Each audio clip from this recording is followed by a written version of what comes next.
From Central Indiana's #1 news source, this is Fox 59 Tonight. And good evening. Thank you for joining us for the second half of Fox 59 Tonight. We talked with the AKAs a little bit ago about college and how expensive that can be. But in order to get to college, well, you got to finish K through 12, or grade school as they call it. And the numbers are a little bit concerning about how many students are just not getting to class. And that has an impact on a lot of different things. But somebody is trying to do something about that, and that is either by getting kids to school and first raising awareness that there is a problem. She is in our studio. She is Dr. Carolyn Gentle Kennedy. She is the founder of Attendance USA and also has a big project going on at the newly created Founders College at Butler University. We'll talk about that here in just a little bit. But Dr. C, if I may call you that, Of course. um, Or G. or then it would be Dr. Double G. We'll figure it out. We'll work on something. Um, Absenteeism Yes. is a problem that is only that got really bad after Yeah. COVID. It was a problem before, Correct. but when life changed and we realized, well, I don't physically have to go. Yeah. I can get to my laptop. There's a More whole generation options. of people who don't don't know that sometimes being in person and being there is Mhm. mandatory and it's Mhm. not optional. I would say that it's probably, well, I think we know research shows that has led to an increase in absenteeism. What are you seeing? I'm saying you have your finger on the pulse. Good. I like to hear that. What do we do about that? There's a lot that we can do, and it begins by understanding what we're tracking. The first is we need to understand that attendance is only the tally of absences, the number of times that you've been absent. In Indiana, that's 180 days, and that's pretty common across different states for that 180 days. The other is we have to understand the why behind that student being absent. That's absenteeism.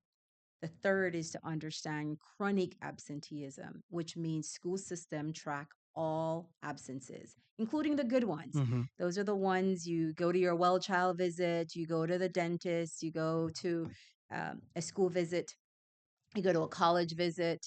Um, just as many positive things that we know about that happens in life, in addition to the ones that maybe a child is not supposed to do, and that's the truancy one that we all talk about. Hmm. Hmm. Mhm. So Um, those are the categories, and what we do about it is we have to have better classification, we have to have better record keeping.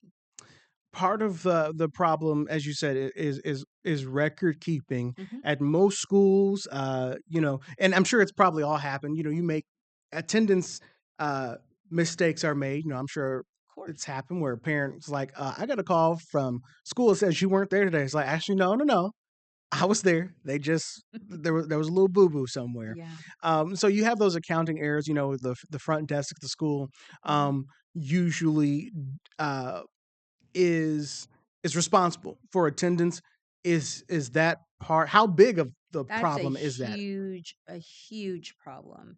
Most, if not all, school systems rely on the front desk person to do the intake of attendance and absenteeism. Take, for instance, a school district may have 40 different attendance codes. That could be sickness as a code, funeral as a code, medical as a code.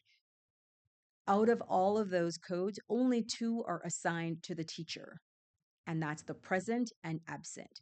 That's what people refer to as the butts in seat. Is the child physically there or is the child not there? Hmm. So only those two codes out of that 40 is assigned to the teacher, which means basic percentage has a large percentage of that then assigned to the front desk staff. So that's where most of the errors are made, not intentional. And it's not essential because, like you Mhm. said, the teacher's in the classroom. The front desk person is just looking at a name and a list that was sent to them. Correct, correct. And I don't want to add another factor to it, but it's important to acknowledge when you have challenges with teachers being out, and right now we have a teacher shortage as well. It means that there are a lot more substitute teachers in the school system. Hmm. And those teachers are also not Yeah. necessarily following the same protocol or practice Or know the kids. or know the kids. So they may choose to put some who are present who are actually absent or Hmm. vice versa. So there are errors, or some of them just don't take attendance at all and they leave it up to an automated system who may mark all students as present or may mark all students as absent. So And in a somebody sec, has to go in and verify. so in a second, I want to hear from you on what is the problem. Now, if I'm a principal, if I run a school, um, the problem with absenteeism uh, comes at a financial cost. Yes. If kids aren't showing up to school, then they are not counted in the state's funding. Here in Mhm. Indiana, we do a thing called the ADM on 2 days of the year. It is most important. If you don't show up to school on any other days, you're supposed to show up on count day, which usually happens in October, and then there's another day in the spring. That's the day that the state says, how many people are in your school? So if Mhm. I have 100 students and only 50 of them show up on that particular day, I only get half of my funding. I get paid for 50 students instead of 100, and it does not get corrected until the next count day. So for a half of a school year, a school can be underfunded Correct. if a set of students decide on count day, ADM day, not to show up, but then they show up the next day. Well, I'm glad you're here on Friday, but I needed you here yesterday when the state was counting for money. That's a big deal. It's a huge deal, and your summary is spot on. And I do have to be the good researcher here, right? So there's still some fail-safe options where the Indiana Department of Education would say, hey, you have about 2 or 3 days to update any errors if there was a quick mistake. So they'll have some options in there. But other than that, you're absolutely right. There's a clear date where students will be counted, and those dollars, each state has a certain amount of dollars per child that's given to that school system. You will lose the dollars for that day or for that year because that student has been absent. But there are a lot of other ramifications for that school system. They may have paid for services or supports for students that are not then fully used. They may have social workers, counselors, nurses, psychiatrists in the school system who may not be at capacity. So sometimes you'll see individuals being furloughed as a result because they don't have enough resources to cover that service. So what is that? That's from the school side. Mhm. Uh, Beyond the obvious that you're missing vital instruction that you're going to need to pass the iRead test and the Mhm. iLearn and all that. What is the what's the consequence for a student um, to not come to school? Wow. That's the most powerful question that I think you can ask. Most people see schooling as academic, and that's because it's viewed from the lens of the adult. From the lens of the child, it's more about socialization and access to support outside of the parent, particularly when you look at school systems that have a lot of students from poverty or who experience dynamic lives. They get a lot more support from the school system. They get access to healthcare because they have a nurse there. Very Hmm. early, when students are developing their speech and language, many of those speech pathologies or challenges are corrected within the school system because they have structures to do that. They are taught good hygiene, about how to brush your teeth to maintain good dental care. They are allowed a supportive person. So, whether that person be a counselor or a coach because they're participating in team sports, they get full socio-emotional services and wraparound supports as well. And one piece that's often missing is the active view and place of play. They get to play. They don't have to be adults at home where they're managing a house. They could just run around, they engage with other friends and colleagues. They burn off Hmm. excess energy, but in essence, they get to be young children, being creative, being who they are. All of that is missing when a child chooses not to be enrolled in the school system. Mind you, there are a lot of charter as well as online programs who try to approximate that experience. And what you'll find is they'll do the academics, but they may put in field trips, they may put in all these social supports. They'll probably still bring a nurse in from time to time or partner with a community organization to give that type of support. The key there is both must be at the center. In fact, when I do this work internationally, that's one of the pieces that have been shared, particularly out of the UK. And they emphasize that the problem is that we have separated care from health, Mhm. when in fact they should be together when we're raising children. Well, I would say not to get political, but you've been at the State House and the things that you were just talking about, all of the other services, healthcare, because there's a nurse, multiple meals a day, Hmm. because you might not have that at home, Correct. is the same things that the schools are saying, hey, governor, state senator, state representative, we need this funding because we do more than just teach. We take care of these kids. I can't tell you how many times in my I've been driving a school bus, are we going on 12 years? Um, and I have seen, I see where these kids live and I see Hmm. where they come from and I Hmm. see what's at home. And oftentimes, uh, kids are getting on and off the bus with food Yeah. because they're not going to have enough food through the weekend. So they go home with Hmm. food from Hmm. school. And so obviously, if you're absent, you're going to miss that Correct. because if you need that. But it goes into a conversation of, I don't know if, well, I do know that they know because Yeah. principals have said it and superintendents have said it. This is what we do and this is why we need that funding. Hmm. All of that in the same discussion. You went and talked to some of these same lawmakers Hmm. to say we've got to do something about absenteeism in Indiana. There's a thing called Senate Bill 482 that has made it through both chambers and is awaiting the governor's signature. What is Senate Bill 482? There are a lot of parts to it, but I think the simplest way is we were advocating for better record keeping and a better classification system. When you are able to track, for instance, four types of absenteeism versus truancy. So, truancy is one, Hmm. whether you're tracking school refusal, that's the socio emotional processes where a child could literally experience health challenges because of anxiety related to the school and the school environment and those within it. It could be school withdrawal, where the parents choosing to withdraw a child for many different reasons, as we've talked about. It could be, the heater broke down or mail is coming and I don't want them to steal it from the front desk or from the front door, or something else going on. Or the other, which is school avoidance, where there's bullying or other challenges going on in the school environment. When you have those four categories, we do a better job of tracking the needs of students. And to your earlier point, that's the gap right now. If we are not tracking those other types of classification systems, we really don't know what the problems are that the schools are solving for Hmm.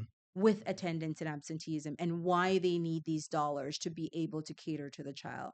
But So mhm, what I'm hearing from you is if I need a vacation day from here at Fox 59, I put in for a vacation day. yes, If I'm sick, they take that from the sick bank. And if I got absolutely. personal business and I just don't feel like coming here and I don't got to tell nobody why I'm not coming, I'm just not coming, we Yeah. take a personal day. Yes. What I'm hearing from you is we need a better categorization in our schools to see, okay, we had 50 kids out, but why were they Absolutely correct. Yes. And I love your example. out? I think everybody can relate to that. It's about that down to earth option of relating it to work, which is why earlier on we were having the conversation about how does attendance or absenteeism impact the US as a country? Hmm. And my example was more that it's like birth rate, right? Hmm. If we do not, when you have, and the US has been experiencing a 13-year decline of in birth rate, Hmm. less children being born, more people dying. When we look at attendance and absenteeism, it's the same. If we don't have children coming to school, joining these academic pathways, we don't have any moving on to college, Hmm. right? Take, for instance, Founders College. If we don't remove a lot of these barriers early in that K 12 system, we will not be in a position or not even just Founders, all colleges, all higher ed institutions will not be able to survive. Yes, there's a demographic cliff, but there's something we could do by nurturing a college going culture from within the K 12 system. That may mean removing financial barriers, but also helping school systems. Back to the legislation 482, it is saying to the legislatures, yes, we need money to run schools. And yes, we're tracking those who are present and who are absent. But a lot of those who are absent, there's a why that we don't Mhm. know about. We don't have the PTO pot to pull from. We don't have the sick pot to pull from. We need resources to ensure they show up and they thrive. That's why at Founders, our goal is to remove the randomness of student success. And that means removing a lot of these barriers. And the students not being there, we talked about what those consequences are, but it creates more consequences. And, in uh, it's our world on this, people wouldn't think about it, but what you're doing and what I do when I'm not behind this microphone are actually very connected. In Yes. transportation, our goal is to get you there so that you can be in attendance. And Hmm. what we learn is that everybody has a story Yeah. and everybody has something going on. And so, me as a supervisor, I often have to explain to sometimes a bus driver says, well, I was at that stop. Why do I have to go back there? And I say, ma'am, Yeah. I need you to go back to that stop. I know you were there. I have a GPS that shows me you were there. But these kids don't have any other way to get to school. Could you please go get them? Hmm. And if I, at some point, when we have meetings, we'll have ongoing conversations about, okay, why? If I leave those kids there, because again, these drivers see, Hmm. and they usually say, oh yeah, that makes sense. Yeah. We have um, families that can barely, parents that can barely take care of what they have, Yeah. unfortunately, Yeah. and we've seen it. I've seen it to where, a mom is pregnant. She's on her own. She's got two kids she's trying to put on the bus stop, one kid in a high chair waiting for her to come back inside, and she's pregnant. Yeah. And, she's got all these different things to do, and maybe they don't have enough food. And it's like, no, those kids need to be at school, not just for the education purposes, but because the school is what cares for them. Hmm. Hmm. And so I think it'll Ah, be, you could stay on that soapbox for a long yes. time because I think that's the key, right? If we had to create a bumper sticker, it would be exactly what you said. Please go back and get the children, Mhm. right? We cannot go ahead without them. Mhm. And allow me to go into my neuroscience process for a while, but as we talk about AI and generative AI and all these things that are happening, we have less humans right now, Mhm. less Mhm. humans. And we're not doing a good job of educating or training or caring for the ones that we have. Mhm.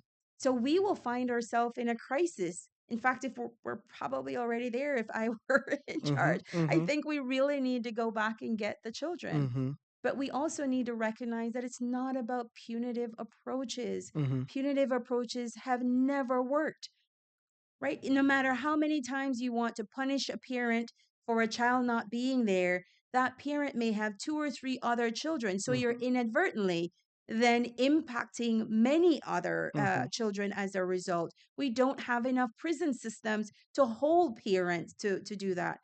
But the US is a schooling dependent society. If we lock up all the parents, who's going to be working? Mhm. If Mhm. we're not training the children, who's going to take those jobs that we say we're preparing them for? So there's a continual gap in what we're discussing. But for some reason, it seems as it was only after the pandemic Mhm. Yeah. that we began to realize that absenteeism, whether it's chronic absenteeism or attendance or other, that we needed to do something about it. And as you and I talked about, in 2019 to 2020, we were at about 10% for chronic absenteeism. That's out of 180 days, you've missed 10%, which is 18 days. And 10% of the entire student population in Indiana were missing 18 or more days. That was back then. But Mhm. I want to put a wrench before I share the number where we are now. Mhm. When the pandemic hit, we saw 20, 22% right? For absenteeism rate, chronic absenteeism, a lot more children absent. But honestly, that was expected. Mm-hmm. Around the world, we saw students being absent Mm-hmm. from schools. I think even UNICEF reported over what 3.8 million children around the world were missing school. But what we fail to realize is we should have a minimum of about 5 to 10% of our students missing school anyway. Mm-hmm. Mm-hmm. Developmentally, a, a female or girl going through menstrual cycle, uh, a child losing a teeth for whatever Mm-hmm. reason as they go through their process, physical health, mental health, fractures, dropping, running, skipping, life Mm-hmm. happens. Life So happens. you should expect a percentage of your student population to be absent for all of those, in addition to death and school visits and college visits, Mm-hmm. specific things. But during the pandemic, when we got so high, it was almost as if we had forgotten the reason for attending school. Mm-hmm. Parents said, oh, you can get the lesson online. You could just turn on the computer and you would be able to get everything you need. But we had increase in isolation. We had increase in depression. Several students experienced more suicide and challenges that we had ever seen. We have a growing mental health crisis right now, and that's because, again, as you and I just talked about, the things that are provided in school that are often not accounted for: Mm-hmm. socialization, Mm-hmm. positive play, friendship, peer relationship, mentoring, exercise, healthcare, all these things that are in addition to the academics. We are just about out of time, Dr. G, but you guys are having continuing conversations Mhm. about this, right? Yes, we are. And it's because I've been doing this work internationally. We established an organization, International Network for School Attendance, and we have just a little over 20 member countries that are a part. When we brought that group for the first time here in the US last October in New Orleans, and we allowed or exposed our US population to it, many individuals came and like, oh my gosh, this is the best thing that we have ever been a part of, where people are talking about solving this problem worldwide. Why is there not an option for us here in the US? And I felt somewhat guilty because I co founded that organization internationally. Mm-hmm. We have a lot of individuals doing the work, and I then said, I am happy to look into it. We began looking into it. Several people said they would be willing to come alongside me. So we have 25 scholars from across the US who have been doing this work coming together to help us. And so on May 20th to the 21st, downtown, right here in Indianapolis, for the first time in history, we will establish Attendance USA to create a place where we're not talking in silos, but we're talking with each other. Mm-hmm. We have been doing our own thing individually, each school district, each state, each member country. But it's time that we learn from each other and we make an impact together. We have a lot of good speakers coming. Um, I definitely know Brandon Fleming has been doing some really good work. We love to lift up his work, focusing on family and family engagement. Uh, and well known here in Indiana, but also nationally, the CEO of Lumina Foundation, who has been talking about the role of education in our economy and how we grow. Jamie will serve as our closing keynote as well, amplifying that we need to do this work together and not alone. So, again, that's May 20th to the 21st. And the vision is to set up Attendance USA as a place where everyone within the US, not in our silos, are working together to respond to families and student needs.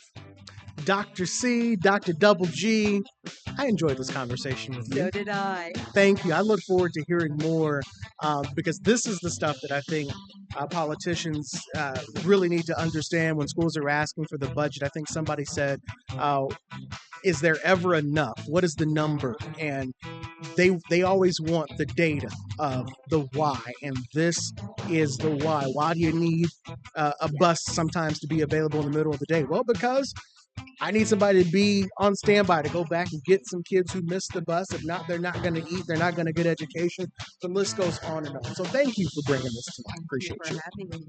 And again, acknowledging that everybody's doing the work. So some of the legislators as well have come alongside us to push for this bill and to make the change. And once they do come on the pathway for K-12 and move into college, Founders College at Butler University would be a pathway for them. All right. Free college opportunity. Thank you. Thank you. That's going to do it for us tonight. More Fox 59 tonight, coming up tomorrow at 8. Good night.